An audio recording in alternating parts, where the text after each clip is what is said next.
Magandang gabi po sa ating lahat mga kapatid at muli po tayo mag-share dito po sa ating ginagawang daily devotion. Purihin po yung Panginoon at nandito na nga po tayo sa Book of Ruth at ang aking pong babasahin dito po sa chapter 4 verse 1 to 3. At ang sinasabi nga po dito sa talatang ito, pinakasalan ni Boaz si Ruth. Nagtungo si Boaz sa may pintuan ng lungsod at naupo roon. Di nagtagal dumaan ang tinutukoy niyang pinakamalapit na kamag-anak na si Elimelech. Pinsan, sandali lang, maupo ka rito at may sasabihin ako sa iyo. Sabi niya, lumapit naman ang tinawag at naupo sa tabi ni Boaz. Tumawag si Boaz ng 10 pinuno ng bayan at inanyayahan ding maupo roon. Pagkatapos, sinabi sa kanyang kamag-anak, ngayong nagbalik na si Naomi buhat sa Moab, nais niyang ipagbili ang bukid ng kamag-anak nating si Elimelech. Purihin po ang Panginoon sa pagbabasa ng banal na salita. God bless everyone. Magandang gabi po sa ating lahat. Tayo po mag-share dito po sa Ruth chapter 4 verse 4 to 6. At aking iniisip na ipahayag sa iyo na bilhin mo sa harap nilang nakaupo rito at sa harap ng mga matatanda ng aking bayan. Kung iyong tutubusin ay tutubusin mo, ngunit kung hindi mo tutubusin ay saysayin mo nga upang matalastas ko sapagkat wala nang matutubos na iba pa liban sa iyo. At ako'y sumusunod sa iyo at sinabi niya aking tutubusin. Magkagayoy sinabi ni Boaz, anong mga araw na iyong bilhin ang parang sa kamay ni Naomi ay marapat na iyong bilhin na din ang kay Ruth o Moabita na asawa ng namatay upang ibangon ang pangalan ng namatay sa kanyang mana. At sinabi ng malapit na kamag-anak, hindi ko matutubos ang saganang akin, baka masira ang aking sariling mana, iyon na ang aking matuwid na pagtubos sapagkat hindi ko matutubos. Amen. Magandang gabi po sa inyo lahat. Ang babasahin ko po ngayon, Ruth chapter 4 verse 7 to 8.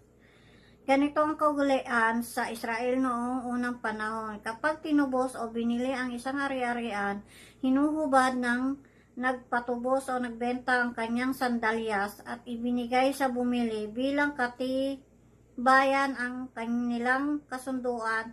Kaya't nang sabihin ng lalaki kay Boaz na siya na ang bumili, hinubad nito ang kanyang sandalyas at ibinigay kay Boaz. Amen.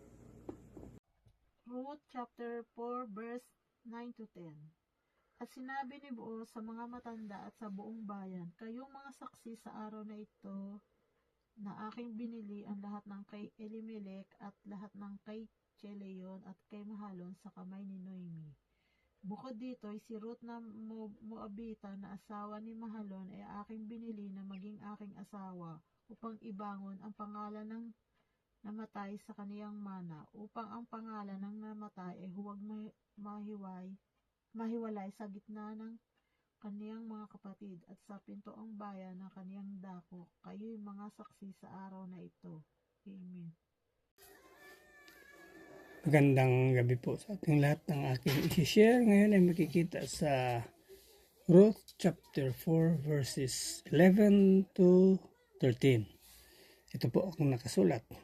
Sumagot ang mga tagapamahala ng bayan at ang lahat ng tao roon sa pintuan. O mga saksi nga kami, naway ang magiging asawa mo ay gawin ng Panginoon na katulad ni na Raquel at Leah na nagkaanak ng maging mamayan ng Israel. Naway maging mayaman ka sa Efrata at magiging tanyag sa Bethlehem. Naway magpatanyag sa pamilya mo ang mga anak na ibigay sa iyo ng Panginoon. Sa iyo, sa pamagitan ng babaeng iyon ay magpatanyag sa pamilya mo katulad ng pamilya ni Perez, ang anak ni Judah at Tamar. Kaya nagpakasal si Boaz kay Ruth at niloob ng Panginoon na magdalang tao si Ruth at mga anak ng isang lalaki. Yun lang po. Maraming salamat po rin, Panginoon. God bless. Magandang gabi po sa lahat. Ang babasahin ko po ngayon ay makikita sa Ruth 4 verse 12 to 15. Naway magpatanyag sa pamilya mo ang mga anak na ibibigay sa iyo ng Panginoon. Sa iyo, sa pamamagitan ng babaeng iyon ay magpatanyag sa pamilya mo, katulad ng pamilya ni Perez, ang anak ni Judah kay Tamar. ang mga ninuno ni David. Kaya nagpakasal si Boaz kay Ruth at niloob ng Panginoon na magdalang tao si Ruth at nanganak ng isang lalaki. Sinabi ng mga kababaihan kay Naomi, purihin ang Panginoon, binigyan kanya ngayon ng apo na mag-aaruga sa iyo. Naway maging tanyag siya sa Israel. Palalakasin at aalagaan kanya kapag matanda ka na, dahil anak siya ng manugang mo na magmamahal sa iyo ng higit pa sa pagmamahal ng 7 anak na lalaki. Yun lang po, pare ng Diyos. God bless. Magandang pagpapalang gabi po sa ating lahat at para po sa ating daily devotion, babasahin ko natatagpuan sa Ruth chapter 4 verse 16 to 18. Kinuha ni Naomi ang bata, magiliw na kinalong at inalaga ang mabuti. Siya'y tinawag nilang Obed.